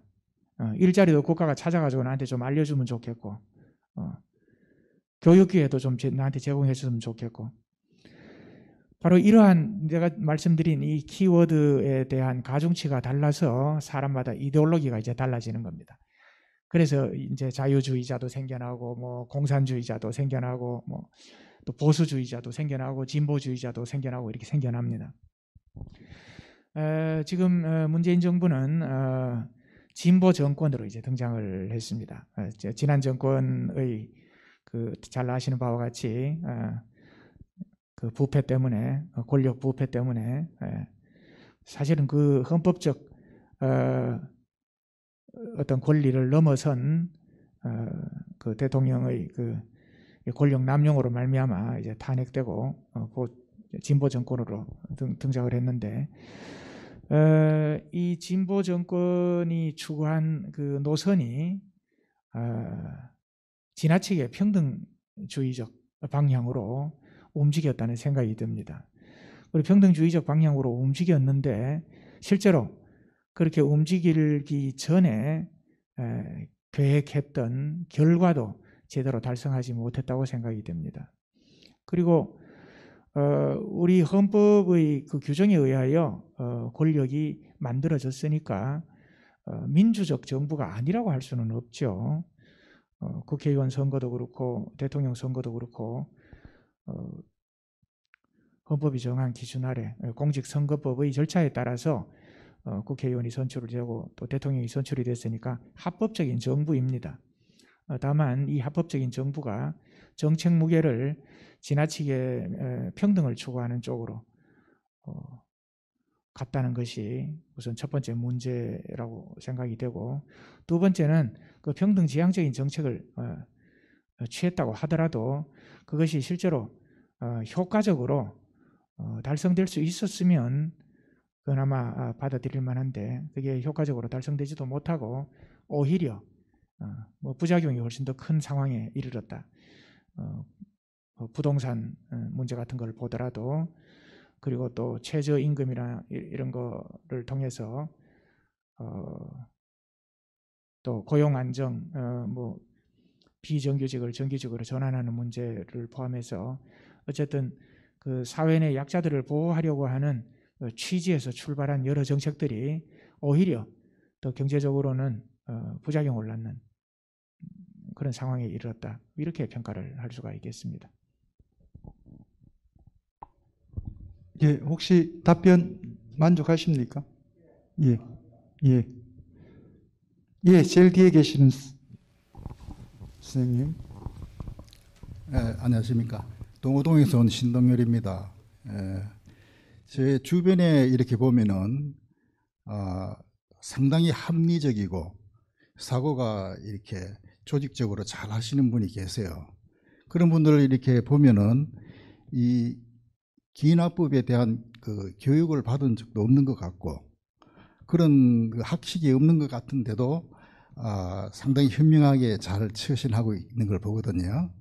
그래서 제가 생각하기에는 기인화법이라는 것은 자연과학이나 사회과학의 어떤 입안을 할 때는 필히 이 틀을 거쳐야 될 것 같은데 그렇지 않고는 많은 혼란이 야기되기 때문에 그런 식자들한테는 그것이 잘 적용되고 있는데 우리 일반인들한테는 이 기인합적 방법이라는 것이 이렇게 교육도 잘 안 돼 있고 또 아까 전자에 말한 사람처럼 자연스럽게 이제 자기 경험에 의해 가지고 그것이 우러나오는 듯이 보이는데 이게 더 확실하게 효용 가치가 더 기인합법을 우리가 활용할 수 있게 하는 방안은 우리 스스로가 뭐 공부하고 경험하고 하는 그 방법 외에 또 다른 어떤 좋은 방법이 있는가 궁금합니다.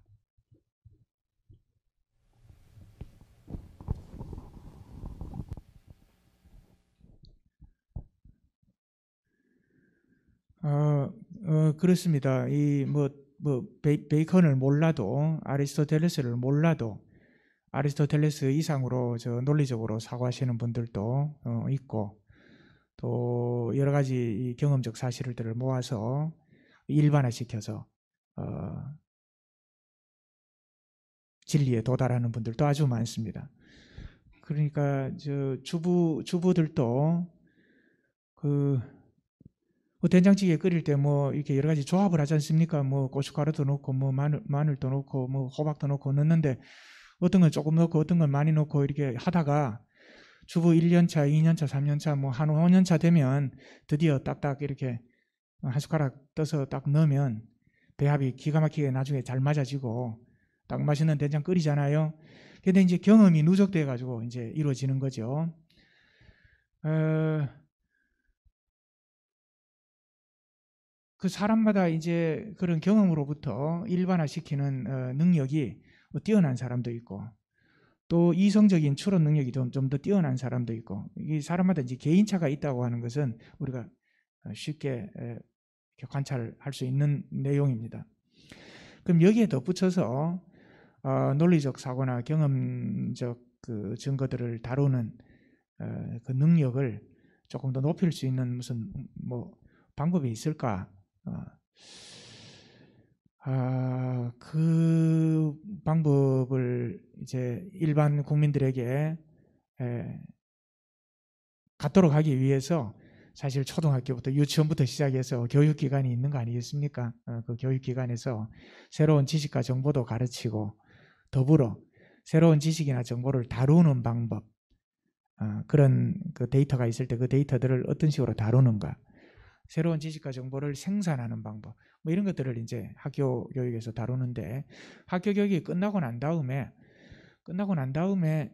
이제 그 생활인으로 돌아왔을 때는 더 이상 이제 교육은 받지 않으니까, 그때 그런 이제 논리적 사고, 또 합리적 사고를 할 수 있는 좋은 방법이 뭐가 있냐 하는 거는, 그래서 지금 이렇게 든 생각은 뭐냐 하면, 그 어떤 생각이 들었을 때 그것을 종이에 써보면 어떨까 합니다.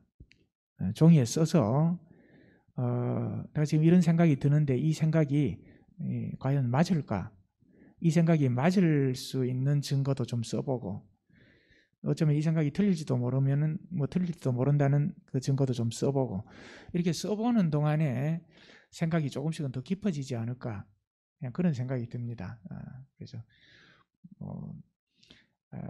이거는 이제 그 합리적 사고하고 직접 또 관계가 없는 것일는지도 모르겠습니다만은, 저도 가끔 이렇게 마음이 불안하거나 이렇게 자꾸 염려가 되는 일이 있고 이러면 종이에 이렇게 써봅니다. 내가 무엇 때문에 이렇게 지금 걱정을 하나, 이게 왜 걱정거리인가, 이런 걸 종이에 이렇게 쓰다가 보면 조금 생각이 조금은 더 깊어지고 조금 감정이 조금 가라앉는 그런 효과를 내가 누리기도 해요. 그래서 합리적 사고를 할 수 있는 그 교육이 물론 쭉 그 베풀어지는 게 먼저겠지만은, 일단 교육 과정이 끝난 사람의 경우에는 결국은 종이에 써서 한 번 더 생각해 보는 것, 그런 방법이 있지 않을까, 그렇게 생각이 됩니다.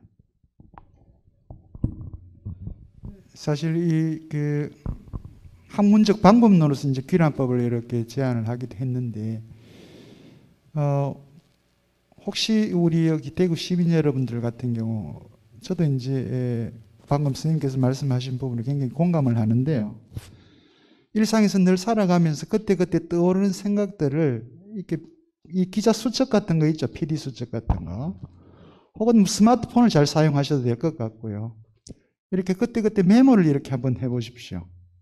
메모를, 생각들을 메모를 해보시고, 꼭 좀 오늘 강의를 통해서 기억을 했으면 좋겠다고 싶은 것은 네 가지 우상이죠. 아이돌. 우리 사회 아이돌은 BTS만이 아니잖아요. 그죠? 그 아이돌이 우상들입니다. 아이들에게는 BTS가 우상인 것처럼 바로 그 우상을 우리 마음속에서 하나씩 그 찌꺼기들을 이렇게 제거하는 연습을 할 필요가 있겠다. 그럼 그 제거하는 방법 중에 방금 선생님께서 말씀하신 것처럼 그때그때 떠오르는 내 생각들의 편린들을 이렇게 메모해 보는 것 어떨까? 그죠? 여러분들한테 저는 요즘 아이들처럼 여러 어르신들 같은 경우도 지하철이나 버스에 이렇게 보면 핸드폰에 그 유튜브 거기에 집중해 있습니다. 유튜브 계속 이제 그런 것만 이렇게 보고 계시는데 저는 그것보다는 뭐 전철 안에서도 그렇고 버스 안에서도 뭐 길을 다니면서도 이렇게 한번 그때그때 느껴지는 감정이나 생각들을 이렇게 메모하면서 자기를 돌아보는 그런 것도 좋은 방법이지 않을까. 저도 언뜻 들으면서 그런 생각을 했습니다. 예, 또 다른 질문 있으면 해주십시오. 두리동에서 온 이영희입니다. 교수님 강의 잘 들었습니다. 제가 알기로는 프랜시스 베이컨이 합리적인 인간 정신으로 기억력과 상상력, 추리력을 주장했다고 하는데 기억력은 역사에 관한 것이고 상상력은 시에 관한 것이고 추리력은 대충 철학적인 분이 아닌가 싶은데요. 그렇다면 베이컨은 이 세 인간 정신 중에서 특별히 강조한 부분이 혹시 있을까요? 그리고 또 교수님 개인 생각으로는 우리가 기억력과 상상력, 추리력 중에서 어디에 더 중점을 두고 우리가 살아야만 되고 공부를 해야 될 것인가 교수님의 의견을 묻고 싶습니다. 이상입니다.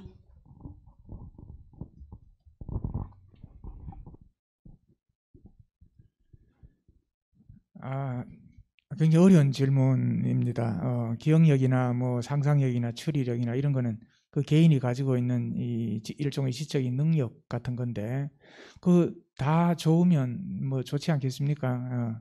다 좋으면 좋을 텐데 그 어떤 것이 그 중에 중요하냐? 어떤 것이 중요하다고 알았다 하더라도 그 중요한 게 나한테 없으면 어떡합니까? 그러면 안 되니까 기억력이 좋은 사람은 기억력을 발휘할 수 있는 직장 쪽으로, 또 상상력이 좋은 분은 뭐 시나 소설을 쓰는 쪽으로, 추리력이 좋은 분은 판관, 뭐 판사나 검사와 같은 막 판관이 되는 쪽으로 그 능력에 맞게 자기의 지적 활동을 하는 것이 좋지 않을까 하는 생각이 듭니다. 어릴 때는 이제 주로 기억력으로 총명하다는 소리를 듣죠. 총명이라고 하는 게 총자가 이제 귀 밝을 총이고 명이 눈 밝을 명, 그러니까 귀로 들은 거, 눈으로 본 거 이런 걸 이제 안 잊어버리고 잘 아는 거 그런 것이고, 그다음에 이제 상상력은 이 세상에 존재하지는 않지만 존재할 수도 있는 것에 대한 어떤 예상, 그러면 이제 새로운 걸 만들 수도 있으니까 앞으로 나아가는 미래 세계에 대한 구상 같은 거를 잘 하는 것이고, 추리력이라고 하는 거는 이제 이 세상에서 나타나는 현상들 가운데 공간적으로 근접해 있거나 또 시간적으로 인접해 있는 두 가지 현상 사이에 연관관계를 알아내는 것. 그래서 이제 연관관계를 알아내면 어떤 한 원인이 발생하면 결과를 예측할 수 있고, 또 결과를 결과를 갖고 싶으면 그 결과를 가져오는 원인을 만들면 되니까, 셋 다 이제 뭐 중요하다고 할 수가 있겠죠. 그래서 뭐 자기한테 어떤 능력이 뛰어난가를 보고 뭐 거기에 맞는 활동을 하는 게 뭐 좋지 않을까 그렇게 생각을 합니다. 예, 고맙습니다. 시간이 조금 더 지나버렸는데요. 예, 오늘 프랜시스 베이컨 새로운 과학의 이해와 소통이라고 하는 주제를 가지고 베이컨의 주제라고 뭐 표현해도 좋겠습니다. 신기관 없습니다. 네, 내용들을 아주 여러분들에게 쉽고 간결하게 정리를 해서 소개를 해주시고 또 끝까지 질의응답을 통해서 여러분에게 성실한 답변을 해주신 진석용 대전대학교 정치외교학과 교수님께 큰 격려의 박수 부탁을 드립니다.